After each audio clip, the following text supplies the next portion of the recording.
Close your eyes and picture this alternate timeline. Shrek and Fiona at the end of the second movie make that wild choice. They don't break the spell. They stay human. Yep, no more green skin, no more iconic ogre ears. Instead, they're straight-up magazine cover material. Prince and princess, perfectly polished, ready to strut through far, far away like royalty who've never even heard of a swamp. And at first glance, wow, it sounds like a fairy tale ending, right? The father-in-law would finally stop scowling, the kingdom would cheer them on, and everything would fall neatly into that shiny, happily ever after box. But then the real question hits, would that actually be the best choice? Because if Shrek taught us anything since day one, it's that happily ever after has nothing to do with being pretty, polished, or perfect. It's never been about fitting in, it's been about flipping the script. Shrek was the guy who hated everything about fairy tale culture. Castles? Nope. Royal etiquette? Double nope. Magical makeovers and cheesy romance tropes? Get out of here. So now suddenly he's supposed to live inside the exact mold he's been smashing since the first movie? That doesn't just sound weird, it sounds like a total identity crisis in the making. Just imagine him stuck in royal dinners, choking on forced small talk, wearing tight velvet pants, and trying to remember which fork is for the salad. It's not a dream, it's a glittery nightmare. And the thing is, this change wouldn't just mess with his wardrobe. It would rewrite the entire heart of the story. Because Shrek was never about becoming what others wanted, it was about owning who you already are. Shrek living as a human prince? Sounds like luxury on paper, but in reality it's a royal nightmare. Picture it. He's surrounded by suck-ups, stuck at endless banquets, stuffed into itchy clothes, forced to smile through boring speeches. And every day, a new etiquette rule. No burping at the table. Use the fish fork. Don't talk to the king like that. He'd lose his mind. And this isn't even like the burnout he had in Shrek Forever After. There, he was just overwhelmed by family chaos, but deep down he loved it. He had Fiona, the kids, the comfort of his messy, lovable swamp life. But here, totally different story. He's not just frustrated, he's trapped, playing a role he hates, stuck in a body that's not his, in a world where he can't even be Shrek. And that's torture. Being human wouldn't bring him happiness, it would rip away everything that makes him him. The attitude, the weirdness, the beautiful imperfection of being an ogre. Take that away and he's just another cookie-cutter prince with an identity crisis. And that's when the cracks start showing, not just inside him, but in his relationship with Fiona. Because no one can keep love strong when they're falling apart inside. As ogres, their connection is real and raw. They get each other, flaws and all. But as humans, that magic starts to fade. Fiona might be able to hold it together. She was raised in that world, knows how to play the royalty game. Maybe she'd even feel a little nostalgic slipping back into princess mode. But Shrek, he'd be miserable. While she's smiling at guests and keeping up appearances, he's in the corner rolling his eyes, groaning at speeches, dying a little more inside at every "Your Majesty." And boom, tension. Fiona trying to pull him toward duty, Shrek pulling toward freedom. When two people in a couple start drifting in opposite directions, the bond breaks. Because when you're not okay with yourself, even love feels heavy. Even home starts to feel like a trap. The cruel irony? They'd have everything that looks like a perfect fairy tale. The looks, the title, the respect. But on the inside, hollow. A picture-perfect lie. And in the Shrek universe, that's the real horror story. If Fiona had chosen to stay human at the end of Shrek 2, at first glance it would have looked like a full circle moment, like stepping back into the role she was raised for. I mean, she was born a princess, grew up in a castle, spent her whole life rehearsing for that fairy tale ending. So yeah, in the beginning it might have even felt comfortable, like slipping into a dress that used to fit perfectly. But that feeling wouldn't last, because Fiona's big turning point was never about marrying a prince. It was about blowing up the entire script she was given. The moment she embraced her ogre self, she stopped being the picture-perfect princess and became free. Free to laugh like no one's listening, free to roll in the mud without guilt, free to ditch all that suffocating etiquette and, most importantly, free to be exactly who she was without apologizing for it. Going back to being human would strip all that away. No more messy hair, no more loud laugh, no more imperfection that makes her real. She'd be right back in that tight little box society built for her.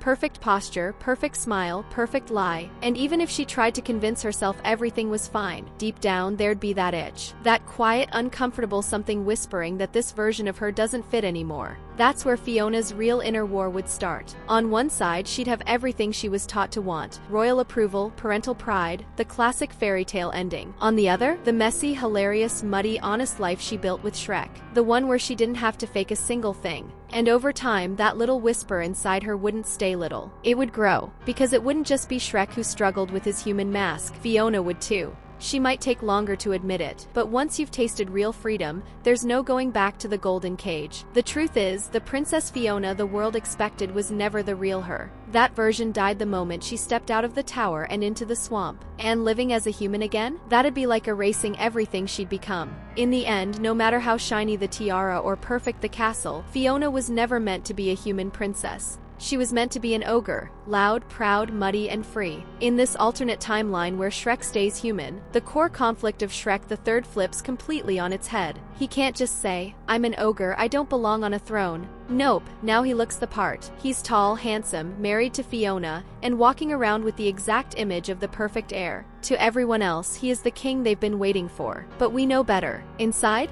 Still the same old Shrek, grumpy, blunt, and allergic to royal nonsense in all its glittery forms. And that's where things get dangerous. Because while the kingdom fawns over a version of Shrek that doesn't even feel real to him, guess who's watching from the shadows? Prince Charming. The guy already tried to take Shrek's place in Shrek 2, and now? It'd be way easier. If Shrek can't hold the crown with confidence, Charming slides in through the front door. No tricks, no disguises, just a killer speech about being the true royal far, far away deserves. And then there's Arthur. Oh, Arthur becomes crucial in this version of the story. Because while human Shrek is struggling to play a role that doesn't fit, Artie is quietly becoming the real deal. Still green around the edges, sure, but he's got the heart, the charm, and the raw potential to grow into a real leader. In this universe, Shrek's arc isn't about rejecting the throne because he's an ogre. It's about realizing that he never needed it, and that Arthur should have it. That he's the one born for it. But if Shrek takes too long to see that, Charming might just get there first. And we can already picture the fallout.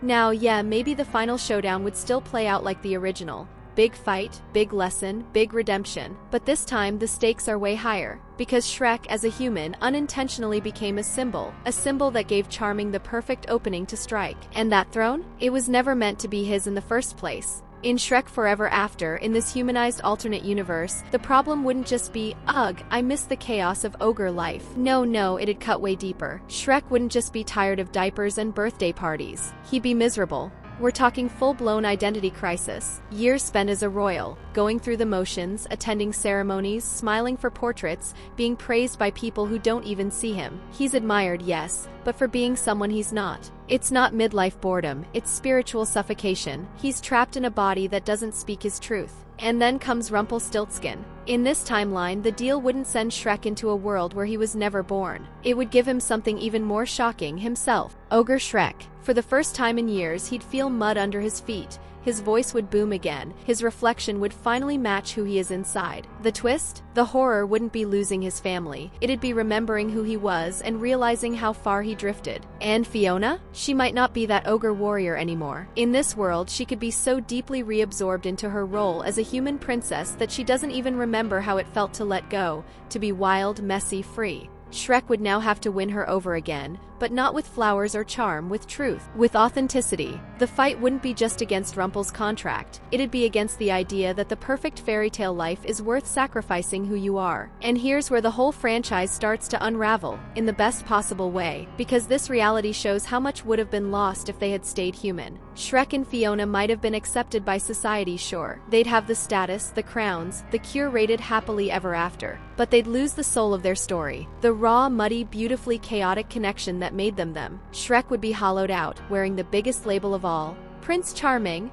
the one thing he never wanted to be. That would poison the marriage. It would crack open the door for Charming to shine in Shrek the Third, and then later explode into a full-blown collapse in Forever After. And Fiona? Even if she tried to make it work, deep down she'd know something's off. Going back to being a princess would feel like squeezing into a costume that doesn't fit anymore. She already knew what freedom tasted like and royal life. It's just glitter-coated captivity. And it wouldn't stop with them. Donkey in this reality? Completely out of place. Imagine that dude trying to survive in a polished, uptight court. It would be chaos, but not the fun kind. Worse, what if his relationship got messed up too? If Shrek and Fiona's transformation came from the potion in Shrek 2, what if Dragon changed too? What if she turned into something else? Something that no longer clicked with Donkey? Their adorably weird love story might not even survive. And their hybrid dragon-donkey babies? They might never exist. Or if they did, they'd be different. Not the same strange, adorable little misfits we know and love. Even Shrek and Fiona's kids wouldn't be ogres.